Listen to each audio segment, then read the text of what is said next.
Congestive heart failure. Ito ang tukoy na dahilan na ikinamatay ni Vishna Mali o Mali. Kinumpirma ito ni Manila Zoo Chief Veterinarian Dr. Chip Domingo.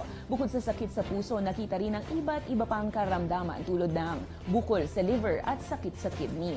Dagdag nito, napansin din umano ng mga caretaker ng elepanteng si Mali noong Sabado na nahihirapan na itong huminga at nawalan rin ng ganang kumain. Kaya naman agad nagbigay ng emergency drug ang mga veterinaryo, ngunit kalaunan ay bumigay na rin ito. Sa ngayon, wala pang plano ang Manila LGU kung i-display ang mga labi ni Mali. Habang nananatiling bukas ang Manila Zoo sa publiko, ngunit binalutan muna ng asul na tarpaulin ang pwesto ni Mali. Unang bumungad sa amin yung pancreas, neoplastic, meaning matigas po siya at parang meron na po siyang cancer dahil po sa age niya. Marami po kaming, as we go on, nakita po namin yung mga nodules around the liver, pero yung liver naman po, wala namang problema.